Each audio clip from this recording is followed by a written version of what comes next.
Le podcast mensuel d'Atesia, c'est le top 10 des news les plus consultées sur Atesia Intelligence. Pour écouter votre veille réglementaire condensée dans un flash info, installez-vous bien confortablement, c'est parti!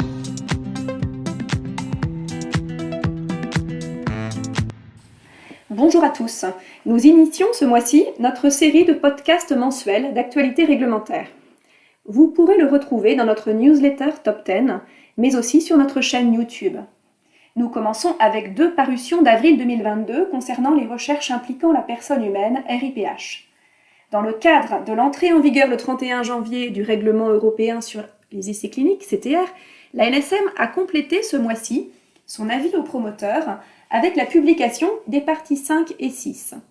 La partie 5 rappelle les dispositions du règlement relatives à la pharmacovigilance, comment notifier les effets indésirables, comment notifier le rapport annuel de sécurité. La partie 6 traite quant à elle des notifications de sécurité qui incombent aux promoteurs, par exemple, violation grave, événement inattendu autre que SUSAR, mesures urgentes de sécurité. Nous vous rappelons les parties déjà disponibles.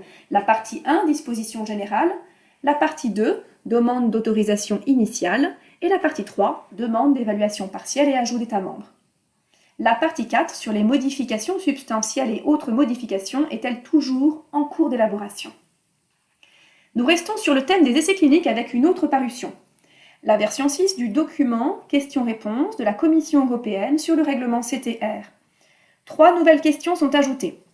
La nouvelle question 1.22, quelles sont les garanties légales de validité des décisions par tacite reconduction? En effet, le CTR prévoit que certaines décisions sont accordées de manière tacite. La nouvelle question 1.23 sur les possibilités d'appel. La Commission note que les appels de décisions négatives doivent rester exceptionnels dans le nouveau dispositif. Enfin, la nouvelle question 6.5, quelle est la stratégie recommandée pour la publication des documents de l'essai clinique contenant des informations confidentielles? La transparence sur les essais cliniques est accrue avec le CTR et cette question aborde la façon de retirer les données personnelles ou les données commercialement sensibles. La Commission souhaite privilégier une publication rapide, quitte à rédiger certaines parties. Nous enchaînons avec des actualités sur les activités d'enregistrement.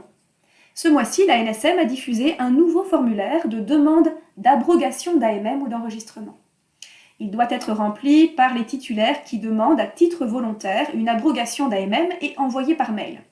Jusqu'à présent, ces déclarations ont emprunté différents canaux et à terme, l'outil en ligne déclaration simplifiée pourrait remplacer ce formulaire.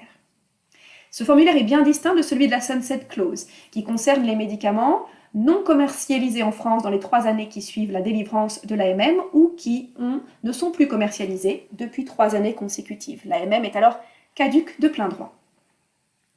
Autre information concernant les formulaires de dépôt, la version de l'application form 1.26 est maintenant corrigée suite à un bug mineur. Cette version est applicable depuis janvier 2022 pour le médicament humain et vétérinaire, les demandes initiales, les renouvellements, les variations. Il est recommandé de toujours repartir du site e-submission pour créer les application forms pour être sûr d'avoir la version en vigueur.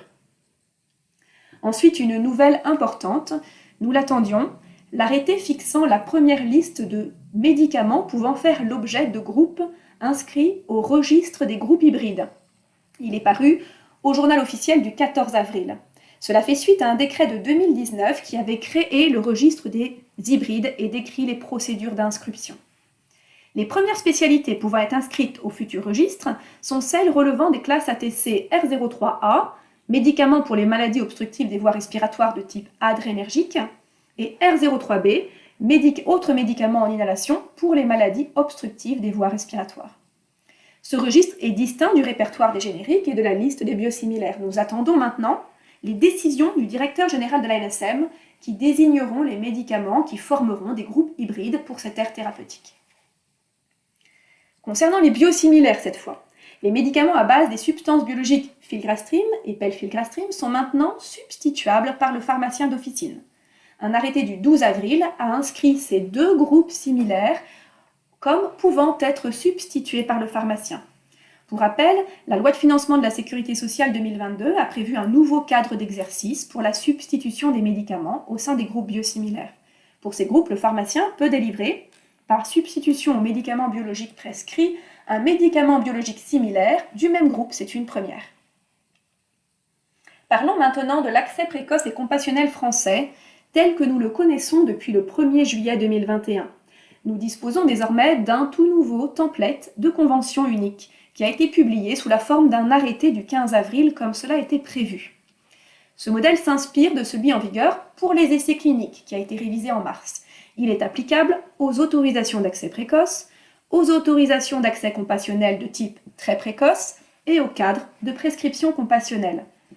Rappelons qu'une convention est signée entre le laboratoire et l'hôpital où seront suivis les patients du fait de l'obligation de financement du recueil des données qui incombe au titulaire. Les conventions sont mises en conformité avec ce modèle lors de leur reconduction ou au plus tard le 31 décembre 2022. Comme vous le savez, nous suivons aussi les travaux de refonte de la législation communautaire sur le médicament dans le cadre de ce qu'on appelle la stratégie pharmaceutique. Le 98e meeting du comité pharmaceutique de la Commission s'est déroulé en janvier et le compte-rendu vient d'être publié. Il aborde le concept de besoin médical non satisfait. Selon le règlement 507/2006, on entend par besoin médical non satisfait une affection pour laquelle il n'existe pas de méthode satisfaisante de diagnostic, de prévention ou de traitement dans l'Union, ou si une telle méthode existe, alors le médicament concerné apportera un avantage thérapeutique majeur. La discussion a permis de clarifier le concept, a montré qu'il était nécessaire de disposer d'un système prévisible pour les développeurs, leur offrant une sécurité juridique.